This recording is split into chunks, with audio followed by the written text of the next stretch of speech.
মূরতি খানা নানা ভক্ত দেখলে দেখা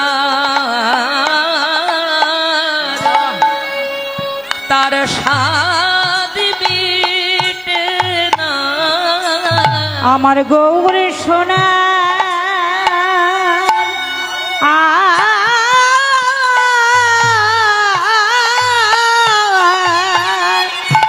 ও গো মূরতি খানা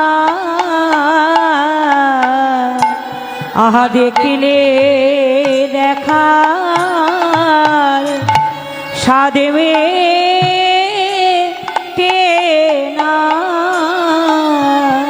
যারা আমার মহাপ্রভুকে ভালোবাসে, যারা আমার মহাপ্রভুর ভজন করেন, যারা আমার মহাপ্রভুর চিন্তা দিনরাত করেন, যারা মহাপ্রভু ভিন্ন আন জানে না, ও বাবা, তারা যদি একবার ভাবযোগ্য নয়নের দ্বারা এই ভাবযোগ্য দেহ নিয়ে দেখার যোগ্য নয়ন দিয়ে যদি গৌরকে দর্শন করে 10 বার 20 বার 100 বার 1,00,000 বার, তবু তার বাসনা মিটবে না।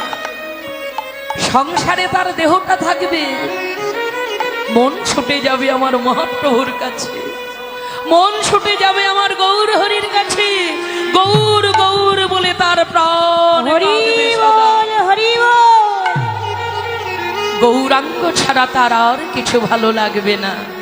তাই না গরি, আমার গৌরকে সোনার সঙ্গে তুলনা করো না। গৌর কিসের মূরতি জানো? ও গো পীড়িত মূরতিকে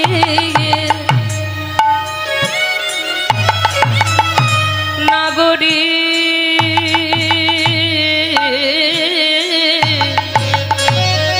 ও গো রূপ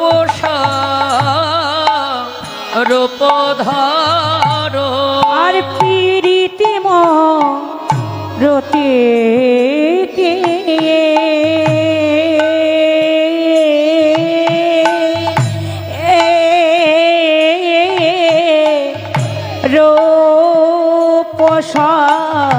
রূপধর অহয়ই ছন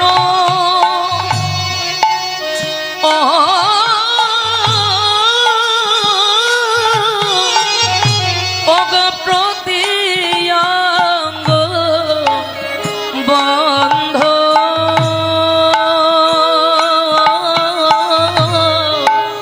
ওই ছন প্রতি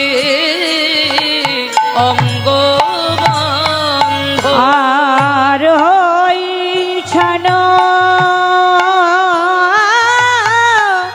প্রতি অঙ্গ বন্ধ ওইছন প্রতি অঙ্গ বন্ধ। আমার গৌর নয় সোনার মূরতি, আর নয় সোনার মূরতি, আমার গৌর নয় সোনার মূরতি, নয় সোনার মূরতি, গৌর পীড়িতি রসের মূরতি নয় সোনার মূরতি। আরে পীড়িতি রসের মূরতি নয় সোনার মূরতি, মাধুর্য রসের মূরতি নয় সোনার মূরতি, মাধুর্য রসের মূরতি নয় সোনার মূরতি। গৌর আর কিসের মূরতি? শৃঙ্গার রসের মূরতি নয় সোনার মূরতি, সিংহার রসের মূরতি নয় সোনার মূরতি।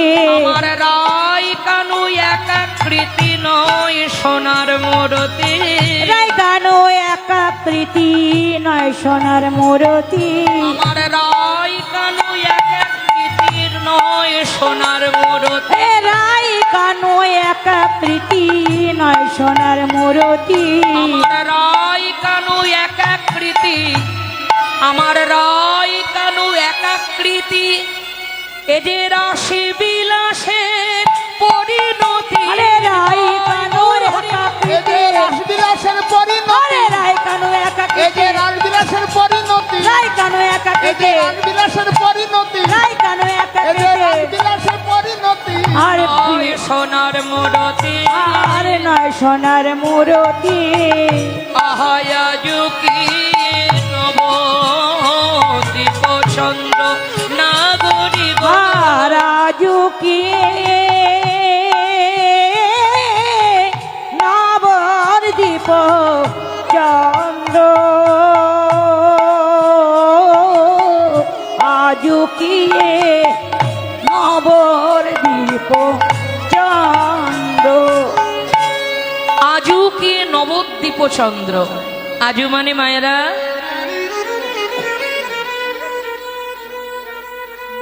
গৌর গোবিন্দ লীলা, লীলা সাক্ষাৎ, লীলা বর্তমান, লীলা অনুমানের নয় বাবা, কল্পনারও নয়। এ লীলা একেবারে সাক্ষাৎ গৌর গোবিন্দ লীলা, শুনিলে গলয়ে শিলা। হ্যাঁ, যে গৌর গোবিন্দ লীলা শ্রবণ করলে পাষাণ গলে শিলা গলে জল হয়ে যায়। হরি বল হরি বল। আমার কি হলো, আমার কি হলো? তারা পাষাণ শিলা গলে গেল, আর আমি তো মানুষ।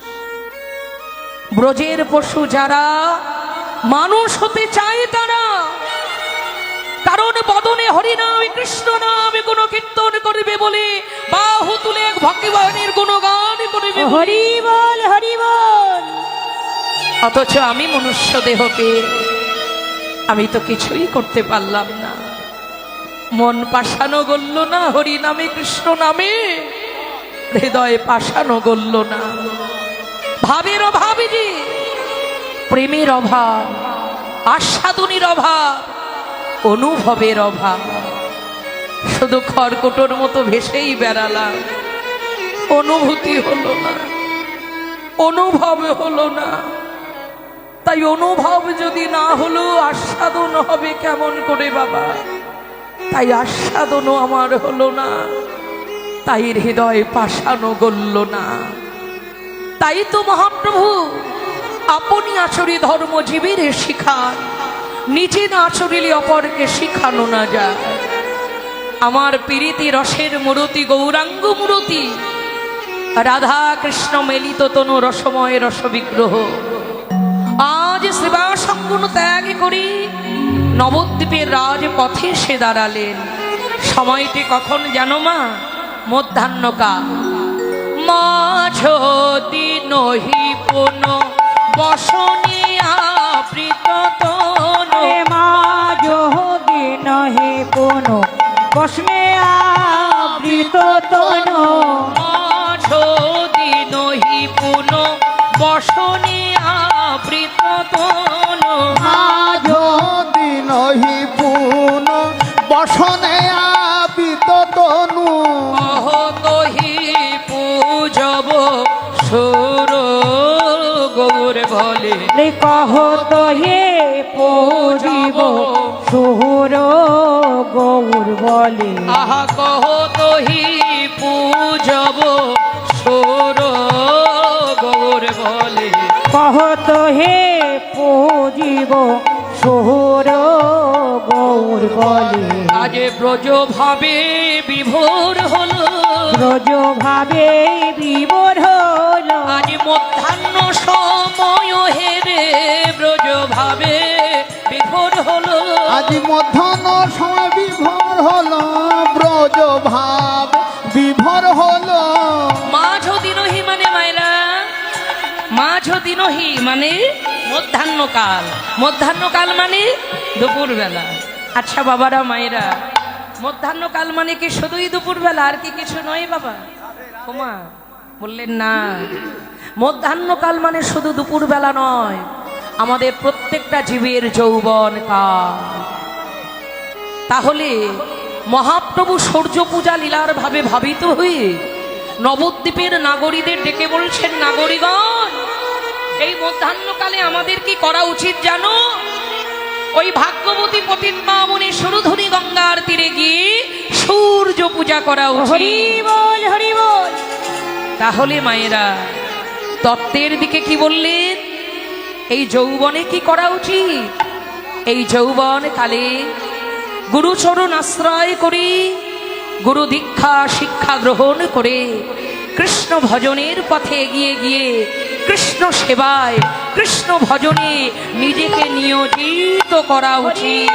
হরি বল হরি বল। কারণ গৌর গোবিন্দ রাধা গোবিন্দ ভজন করার জন্য এত সুন্দর ভজনের যোগ্য দেহ পেয়েছি, আর সেই দেহটা দিয়ে যদি গৌর গোবিন্দ সেবা করতে না পারলাম, ভগবত সেবা করতে না পারলাম, রাধারানীর চরণ সেবা করতে না পারলাম, হা গৌর হা রাধে বলে যদি কাঁদতে না পারলাম, হরিনাম যদি করতে না পারলাম, মানুষ হয়ে কি লাভ হলো গো মা?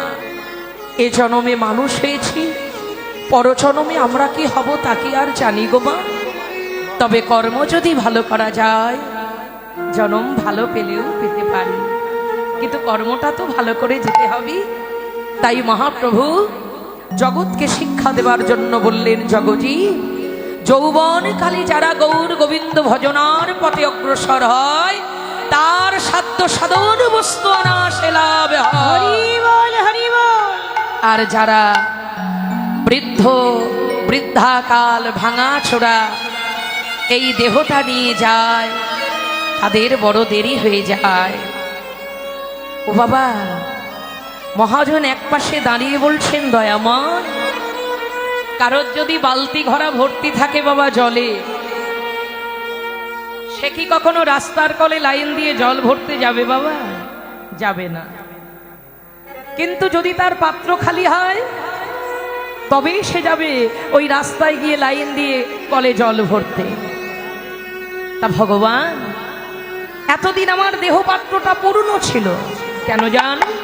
তুমি পাত্রটি পূরণ করে পাঠিয়েছিলে। সংসার বড় বিচিত্রময়, সংসার বিষানলে দিবানিশি হিয়া জলে জুড়াইতে না কইন উপায়। হরি বল হরি বল। ওই সংসার তিল তিল করে রস নিংড়ে নিতে নিতে যখন আমার দেহটা ছিপড়ে হয়ে গেছে, দেওয়ালে পিঠ থেকে গেছে, আর যাওয়ার জায়গা নাই, তখন সেই নিরস সেই শুষ্ক দেহটা নিয়ে, খালি পাত্রটা নিয়ে তোমার দ্বারে ছুটে এসেছি। তুমি কি কৃপা করবে না? তুমি কি কৃপা করবে না দয়াময়? তুমি কি কৃপা করবে না? তুমি কি খালি হাতে ফিরিয়ে দেবে? আমি যে শুনেছি তুমি কাউকে খালি হাতে ফেরাও না।